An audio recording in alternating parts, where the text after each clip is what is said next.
جب میرے آقا صلی اللہ علیہ وآلہ وسلم کا وصال ہو گیا، جب آقا پردہ فرما چکے، تو بلال حبشی رضی اللہ تعالی عنہ کی کیفیات کیا تھی آپ جانتے ہیں؟ ان کی کیفیات انگلش میں سنا ہے، آج اردو میں بھی اسی واقعے پر اپنی گفتگو کو ختم کرتا ہوں۔ سیدنا بلال حبشی رضی اللہ تعالی عنہ کو جب میرے آقا صلی اللہ علیہ وآلہ وسلم کی جدائی کا درد اس قدر ہوا کہ جب مدینہ المنورہ کی گلیوں میں چلتے، ہر طرف میرے آقا صلی اللہ علیہ وآلہ وسلم کے چہرے والضحا کو تلاش کرتے تھے، آقا کے حسن کے متلاشی تھے کہ کسی طرح آقا صلی اللہ علیہ وسلم کا حسین چہرہ میری نگاہوں کے سامنے آ جائے۔ رسالت مآب صلی اللہ علیہ وآلہ وسلم کے بارے میں دیگر صحابہ کرام علیہ رضوان سے بلال حبشی رضی اللہ تعالیٰ عنہ یہ سوال کیا کرتے تھے کہ کیا تم نے میرے محبوب کو کہیں دیکھا ہے؟ کیا تم نے میرے آقا کو کہیں دیکھا ہے؟ آقا صلی اللہ علیہ وسلم پردہ فرما چکے ہیں، میرے آقا صلی اللہ علیہ وسلم اس دنیا سے جا چکے ہیں، اور سیدنا بلال رضی اللہ تعالیٰ عنہ آقا صلی اللہ علیہ وسلم کے بارے میں صحابہ سے پوچھ رہے ہیں، طیبہ کی گلیوں میں سوال کر رہے ہیں، بتاؤ میرا محبوب کہیں دیکھا ہے؟ اور پھر وہ وقت بھی آتا ہے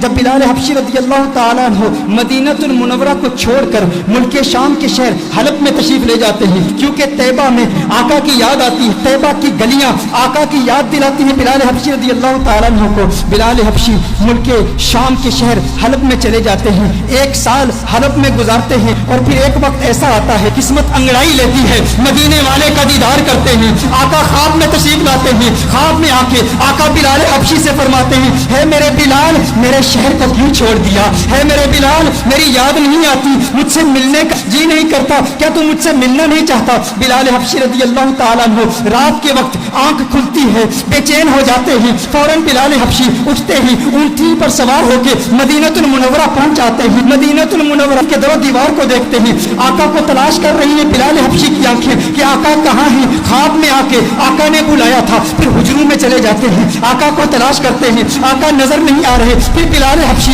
فوراً آقا کے قبر انور پر چلے جاتے ہیں، قبر انور پر رو رو کے کہتے ہیں، آقا غلام حاضر ہے، لبیک یا سیدی لبیک یا رسول اللہ۔ آقا دیکھیے آپ کا غلام آ گیا، آپ کا عاشق آ گیا، آپ نے خواب میں آ کے حکم ارشاد فرمایا بلال آ جا۔ بلال ملک شام کو چھوڑ کے حلب کو چھوڑ کے آقا آپ کی بارگاہ میں حاضر ہو گیا ہے، آقا میں آپ کی بارگاہ میں آیا ہوں اور آپ پردے میں چھپ گئے ہیں، یا رسول اللہ صلی اللہ علیہ وسلم جلوہ دکھا دیجئے۔ اس کے فوراً بعد ایک کیفیت طاری ہوتی ہے، ایسی وجدانی کیفیت طاری ہوتی ہے کہ بلال حبشی بے ہوش ہو کر گر پڑتے ہیں۔ بہت دیر کے بعد صحابہ کرام علیہ رضوان بلال حبشی کو اٹھا کر باہر لے جاتے ہیں، جب باہر لے جاتے ہیں بلال حبشی آنکھ کھولتے ہیں، اس وقت مدینہ المنورہ کی گلیوں میں ہر طرف شورا ہے، ہر طرف ایک ہی شور ہے، سنا ہے بلال حبشی لوٹ کے آ گئے ہیں، سنا ہے آقا کا غلام لوٹ کے آ گیا ہے۔ چشمے تصور سے تخیل باندھیے ان گھڑیوں کا کہ جب مدینے کے باسیوں نے بلال حبشی کی اذانیں سنی تھی،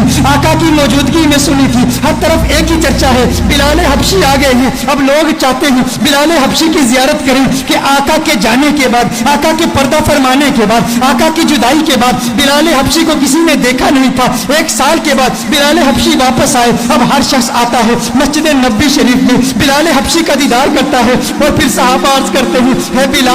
بلال ذرا اپنی آواز تو سنا دیں۔ میرے بھائیو، جب انسان کو کسی سے پیار ہوتا ہے، جب انسان کو کسی سے محبت ہوتی ہے، اگر وہ محبوب دنیا سے چلا جائے تو اس کے محبوب کے رشتوں پر بھی پیار آتا ہے۔ میں اپنا بتاؤں، میری دادی کا انتقال ہو گیا ہے، میری دادی سے مجھے بہت پیار تھا، بہت محبت ہے، آج بھی گھر میں اگر دادی کی عمر کی بوڑھی عورتیں گھر میں آئیں، وہ جو دادی کے ساتھ باتیں کیا کرتی تھی، جو دادی کے ساتھ گفتگو کیا کرتی تھی، آج بھی اگر ہم ان عورتوں کی آوازیں سنیں، میں کمرے سے گزرتا ہوں تو رک جاتا ہوں، وہ آوازیں مجھے اچھی لگتی ہیں، کیونکہ وہ آوازیں مجھے میری دادی کی یاد دلاتی ہیں۔ یہ وہی عورتیں ہیں جو دادی سے کلام کیا کرتی تھی، دادی جن کمروں سے گزرتی تھی ان کمروں کو دیکھتا ہوں تو دادی کی یاد آتی ہے۔ اسی طرح جس سے انسان کو محبت ہوتی ہے تو محبوب کے دوستوں سے بھی پیار ہوتا ہے، ان کی آوازوں سے بھی پیار ہوتا ہے، وہ لمحے یاد آتے ہیں، وہ گھڑیاں یاد آتی ہیں، وہ ساتیں یاد آتی ہیں۔ صحابہ بلال حبشی کے پاس آئے، بلال حبشی سے کہتے ہیں اے بلال حبشی آج وہ اذان تو سنا دے جو آقا کے دور میں سنایا کرتا تھا،